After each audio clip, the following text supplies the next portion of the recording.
Welcome to the Fermented Homestead. If you're new here, my name is Anna, and on this channel, I'm sharing our journey of learning how to turn our home into a homestead.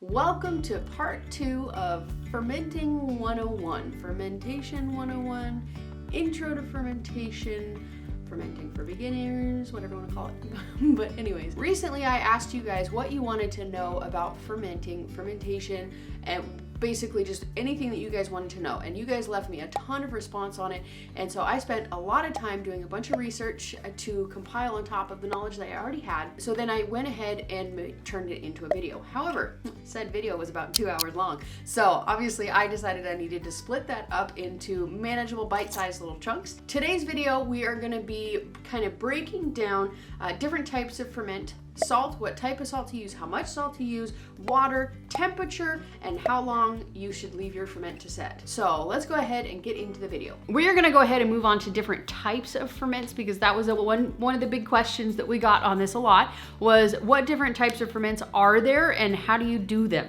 Then that is a huge question. But I'm gonna try and at least tell you what some of the ferments are. If you have tried fermented foods and you just did not like it, say if you had pickles, or one of the viewers had said that they'd had a traumatic experience with, I think it was sauerkraut when they were younger, and they are just afraid to taste fermented foods again. And so the best way that you can do that is just taste something completely different. Have something that's not sauerkraut. You could have miso, or you could have kombucha, or water kefir, or kimchi. You know, like there's a bunch of different options out there. Another question that I got is, what is safe to ferment? And the answer to that is pretty much anything. You can really ferment almost any kind of fruit, vegetable, beans, grains, legumes, seeds, nuts, milk. You could even ferment meat if you're careful with it. I wouldn't recommend starting with meat, but you can totally do it. There's an entire art form to fermenting it. All of the resources and research that I use for this video is going to be linked down below to the absolute best of my ability. I might miss a couple things, but I did do a lot of research. I've done 2 weeks worth of research on this video to be able to understand a lot of the things that I didn't understand before in a way that I can hopefully relay that information to you in a way that's not confusing. That's my goal. There were a few cogs that were missing from my wheel of understanding, so I really wanted to make sure that I understood it. A lot of the different types of ferments, the easiest one to do and the easiest one to kind of conquer your fears on if you're nervous about fermenting are drinks. And that is kombucha, water kefir, coconut water kefir, there's milk kefir, beer, wine, sake, kvass, gingerbug sodas, whey sodas, mead, tepache, vinegars. There's a huge array of these, and some of these you can ferment naturally, some of them you need a starter culture, some of them you need a SCOBY. All of these things are available to you if you just look them up. Like you can buy a kombucha SCOBY you can buy it on Amazon, but I would definitely recommend either finding it from a person that you know or on Etsy. Etsy is a great way. That's where I've gotten most of my starter cultures, with a few exceptions, but for the most part just on Etsy. There's vegetable ferments. You can ferment any vegetable in any combination that you want to do. Anything that you like fresh, try it fermented, see if you enjoy it. And the benefit of consuming fermented vegetables, fermented anything really, is that when you consume it in its fermented form, you're inoculating your body with the bacteria needed to digest that food moving forward. So if you have digestive issues, I have a tremendous amount of digestive issues still, even after I've been working on it for years. We've only just discovered what's actually wrong with my digestive system, so I've just started the targeted treatment of it, and hopefully that'll work soon. But I have to, in order to be able to digest these things without misery, it's great to be able to ingest the fermented form of it, so you're inoculating your body with the microbes needed to break down that food. So you can ferment sauerkraut, you can do cucumber pickles, carrot pickles, kimchi, hot sauce, salsa, pico de gallo, and the list is literally endless. Any vegetable that you have access to, you can ferment it. Another ferment that most people don't know is a ferment is actually olives. They have to be fermented in kind of like a salt brine type thing in order to even be edible for humans. So another great category of ferment is milk ferments. You can do yogurt, cheese, kefir, clabber milk, creme fraiche, which is basically sour cream, cultured butter, buttermilk, whey. There's a ton of them. And that is just the surface, especially when I say cheese, like that is an entire underworld of things that you can ferment. It literally, I cannot think of an end to the list. If you have ever been to the cheese section at Costco, you'll know what I'm talking about. The last one that I'm gonna kind of touch on is like Asian ferments. Like, sorry if I'm butchering these names, but I don't know how to pronounce them. Miso, koji, sake, dushi, amasake, miju, teipai, I'm gonna stop there, natto, and tempeh. And there's 2 other ones, I'll put them right here. I don't even wanna try and pronounce that. Magogi? Never mind, magogi. I know how to pronounce that one. I actually looked up a video on that by a Korean lady just so I could get the pronunciation of it. She said it was magogi. Magoli. Darn it. Magoli. I think it's Magoli. So anyways, some of these can be really tough to pronounce, but I'm gonna give them a try, or I gave them a try. So, and that is not even close to the end of the list of ferments that you can do. I want to make sure you're not feeling overwhelmed by the list of things. I want to make sure that you know that whatever your tastes are, you can find a fermented food that you're going to enjoy. And you can kind of help yourself to discover those things by buying them in the store. You can find a health food store near you and they will sell a lot of different types of ferments. You can kind of sample them, and you can also, especially when it comes to the vegetable ferments, it's so easy to do by yourself at home. You can try all of these different things and figure out what you enjoy. So all you gotta do, don't let it overwhelm you, just pick 1 or 2 and run with it, and then you can develop your knowledge, you can develop your experience by just picking something and running with it. And if you pick something that you don't run with it. Pick something else and run that direction. You know what I'm saying? One thing that tends to confuse a lot of people is what is the difference between fermenting and pickling? Basically, the difference is what it is preserved with. Both of these preservation processes rely on lowering the pH level low enough to make it safe so that bacteria cannot breed. Bad bacteria cannot breed and thrive in that environment. And pickling uses vinegar to accomplish that, and ferments use salt to accomplish that. Salt and thyme.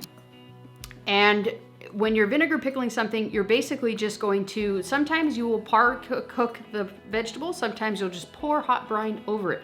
But either way, in order to make it safe, you really need to make sure that the pH level is low enough that the bacteria can't survive. And then when you're doing fermentation, you're relying on the salt to protect and preserve those vegetables long enough that the bacteria can exude enough of the acid in order to lower the pH low enough that you can protect it from any kind of bad bacteria. So that's kind of the difference between the two. They both have the same goal in mind, but they get there in different way. There's 2 basic ways that you achieve fermenting, and one is with salt. Well, they're both with salt, but one is with a salt brine, basically where you're taking the vegetable, putting it in a jar and covering it with salt water. The other way is that you take just the vegetable, like when you're making sauerkraut, you pour a bunch of salt on it, massage it up however much you feel, and then let it set for a while, and the salt will actually draw the moisture out of the vegetable, and that's the brine that you use to hold it under. So it kind of depends on what type of vegetable you're actually using. The water content of it will sort of determine which type of fermentation process that you're going to actually use. Some of the questions that were in the video were, the overwhelming one with the actual process of fermentation is, how much salt do I use? I want to give you guys a straight answer, and I'm gonna give you exact numbers that I have looked into, but so when I was first starting to ferment, the answer that I always got, it depends. And I know that that is a really infuriating answer when you're beginning to do anything. You don't want "it depends" in anything you're doing, especially when it comes to your own safety and the safety of your family. So I'm gonna give you numbers to go on to start with, but just know that you can play and you can toy with these numbers in a way that you like, but I'll give you the numbers to start. I'm getting this information from culture.guru.com, and it is from their article, The Complete Guide to Safely Using Salt in Fermentation in Vegetable Fermentation. This is the graphic that I'm gonna go ahead and read from. There we go. And it's 2.5% for cabbages and green leafy vegetables, and 3% for cucumbers, zucchini, and summer squash, 3.5% for green pod legumes like snow peas and green beans, 4% for all types of peppers, and 4.5% for eggplant, tomato, and other vine growing vegetables. Root vegetables are a little bit different, but you can go ahead and check out this article. I'm going to link it down below. It has a ton of information in it, and it goes through all of the different details of any kind of salt questions you might have with fermentation. They have a couple of other great articles. I really recommend checking them out. Cultured Guru is that one. The way that you come up with that 3% or 4% or whatever it may be, all you're gonna do is whatever you need a kitchen scale for this. It's all done by weight. So basically you're gonna take the weight of the vegetables and the salt that you're gonna, the water that you're gonna use in that, and you weigh it. And then you times it by that percent. So if you're fermenting something that is 1,000 grams, you're gonna go ahead and you're gonna put 40 grams of salt in it, because that is 4% of 1,000. And you need to add up the weight of the vegetable and the water that you're gonna use. With the types of salt that you're gonna wanna use, you wanna make sure that you're using a good, clean salt. I like to use Redmond real salt or Himalayan pink sea salt. You can use sea salt, but I try to avoid that with all the microplastics and just the toxicity of the ocean and stuff like that. I try to avoid that. So I like Himalayan salt or real salt, Redmond's real salt. I really like those two. The main thing that is really important that you avoid is any kind of table salt, anything with iodine in it. Those are not made for fermentation. They will actually hinder the fermentation process because iodine is an antibacterial substance. So you don't want to put that in your ferment because you're trying to culture the bacteria. Okay, and then one other important component of fermentation is water. And what type of water you use is very important. If you use regular tap water that has fluoride or bleach in it, you're really going to hinder the process of culturing good bacteria because it is antibacterial. Bleach is antibacterial. So you really, if you absolutely have to use water that you get from your tap, a great way to help alleviate some of this thing, or a great way to help get rid of some of the icky stuff that is in it, is to boil it or to leave it out at room temperature overnight. The next important part of how to ferment is how long do I leave my ferment to ferment for? And that question has a ridiculous number of reasons as to why. The answer is it depends. This one I really can't answer for you with absolute certainty. Okay, this is something that you can start at a certain point, and then it depends on a lot of different factors from there.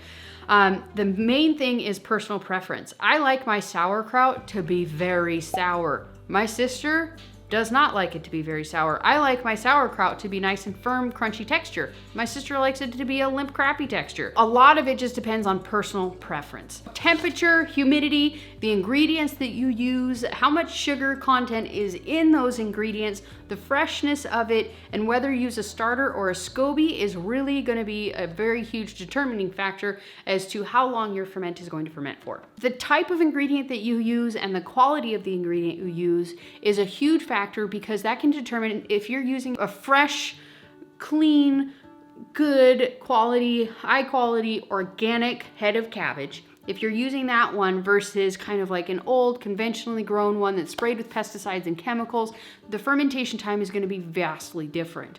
You can improve the quality of the conventionally grown one by a lot by fermenting it, but it's going to take longer to actually do. So these two are not the same ingredients that you're starting with, so that is going to really factor into how long it's going to take. And all of those different, I described 2 different ingredients, but really there's a spectrum of those ingredients, and all of those things can kind of go into play how long it's going to take.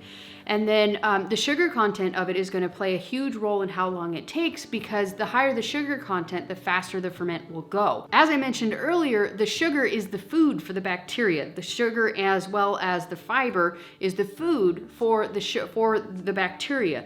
So if there's a higher amount of food in there, the more bacteria that can survive and thrive in that ferment. And so that's the quicker that it will go, basically. So if you want something to ferment quicker or more, you're gonna add more sugar to it. Like when you're making kombucha, you add the starter tea, you add the sugar to it. That's because that's what it likes to feed on. The SCOBY likes to feed on the caffeine and the sugar. And then when you're doing the second ferment, when you're trying to get it to be all bubbly and do its fermenting thing, you're gonna add sugar to it, and then it's gonna feed inside the bottle. So same principle goes with pretty much everything. The higher the sugar content, the faster the ferment will go. And then whether or not you use a starter culture or a SCOBY will also be a determining factor as to how long the ferment will take. Because if you are starting out with a starter culture or a SCOBY, you're already pre-inoculating it with active bacteria. If you take a couple tablespoons of sauerkraut and you inoculate your new batch of sauerkraut with it, you're going to inoculate it with a bunch of active bacteria that's going to go to town and start working on it already. You don't have to develop the strength of that bacteria. As well as the numbers, you're going to start with much higher numbers of that bacteria. The temperature also is a huge factor because some ferments thrive at high temperatures, and those are called homofermentive bacteria, and that is something that produces only lactic acid, and it thrives between 86 and 95 degrees Fahrenheit or 30 to 35 degrees Celsius. They will ferment at lower temperatures, but they will not produce the kind of flavor that you're going for. These are typically like yogurt ferments and these are a lot of dairy ferments. They like to have a higher temperature while they're fermenting, and there are a lot of other ones that like to survive at that temperature. On the opposite end of the spectrum, something called heterofermentive. These bacteria produce lactic acid, acetic acid, ethanol, carbon dioxide, and it loves to ferment between 59 and 72 degrees Fahrenheit or 15 to 22 degrees Celsius. It produces more of a sharp vinegar tang from the acetic acid that is in it. And this is more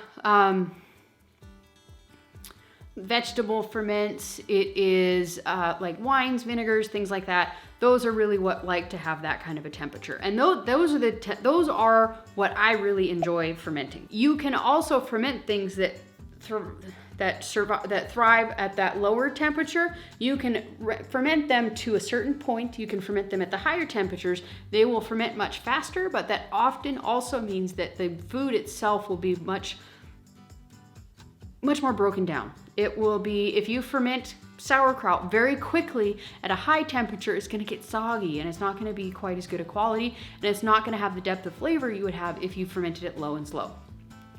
So for me personally, I like to ferment things between like 60 and maybe like 65, 67, and that's kind of the sweet spot for me. In general, when you're fermenting, the lower the temperature of the ferment, the slower the bacteria is going to grow, but you're going to get that is going to develop the flavor much more. So if you really want an umami flavor, you got to go low and slow. If you don't really care about that, you can add the starter culture to ferment faster, or you can increase the temperature to some degree and ferment it faster. One thing that I have told you guys very often in my fermentation videos is that I really like to have my ferments ferment low and slow, a low temperature for a long time. And I've kind of referenced the different stages of bacterias that will create different flavors and different bacterias, different health benefits, different. And that is basically kind of the basis for how a deeper umami flavor is created. So I wanted to go ahead and go over with you guys the 3 different stages of fermentation. And I am getting this from culturedguru.com. So make sure I will link the article down below where I'm really pulling the more specific information on this. I just wanted to have a more succinct understanding of how the different stages work so that I can relay that to you. And basically in the first stage of the fermentation, that's where it's like day 0 to day 3.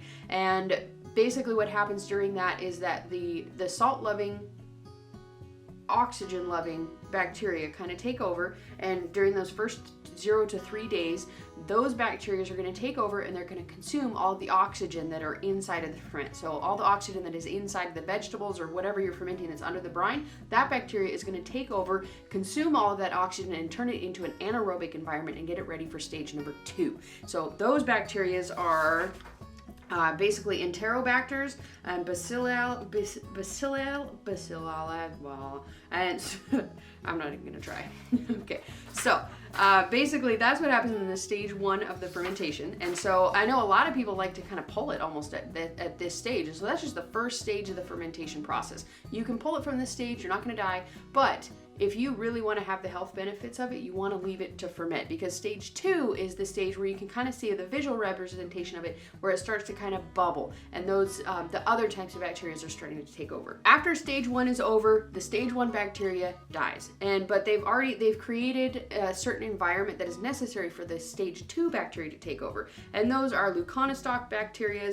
And Leuconostoc bacteria is basically a lactic acid bacteria, then they tolerate salt and acid. And the Leuconostoc bacteria also make acetic acid, ethanol, and carbon dioxide, along with the lactic acid and glycerol. So basically you can tell when this stage has taken over, because it's going to start to produce all the bubbles. It's going to start to look like it's fermenting. And that is the stage where you have to start to kind of burp it and continue to burp it through the rest of this stage.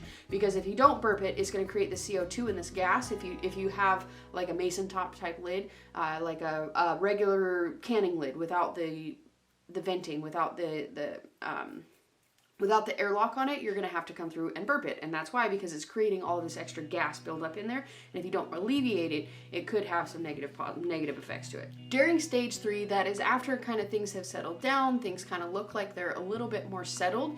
And at this point, this is when the lactobacillus bacteria takes over. That is the one big mama of all of the ferments, and that is the one that is in pretty much everything. One thing I wanted to make sure that I'm pointing out here, because this is something that this is something that I was confused with when I first started to ferment. I thought lactobacillus or lactic acid fermentation meant it had lactose, meaning I thought it meant you added whey to it, and it was basically like a milk ferment. That's maybe I'm alone in that, maybe I'm not, but I figured I would go ahead and point it out here. It has nothing to do with it. It's just whey does have lactic acid in it that is produced from the lactobacillus bacteria, but pretty much all ferments have it. It is simply the byproduct of that lactobacillus bacteria. It is lactic acid. It is not dairy.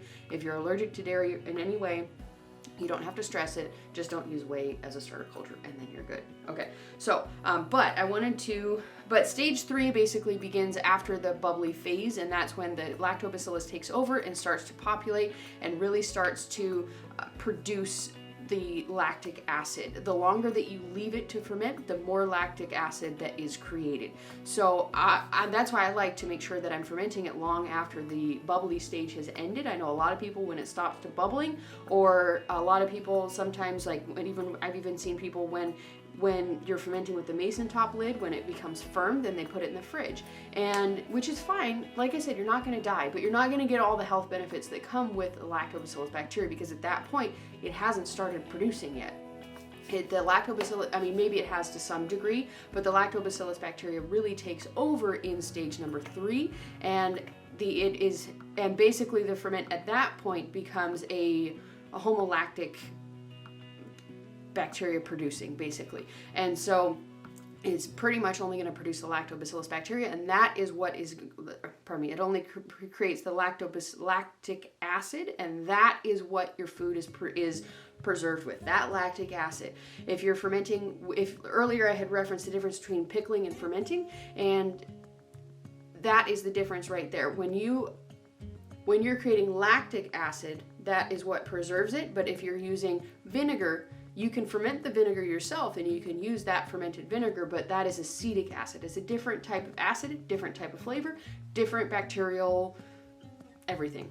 If you're really going for the health benefits, you really want to make sure that you're letting these ferment for at least 14 to 21 days, even longer. I have a batch of sauerkraut that's been fermenting on my counter for probably 4 months now, and it is delicious. I just started up the first round of it a week ago, maybe 2 weeks ago. I think it was like 2 weeks ago. How long you leave your ferment to ferment for is going to determine how much the lactobacillus bacteria is able to create GABA, phenolic compounds, and exopolysaccharides and bioactive peptides.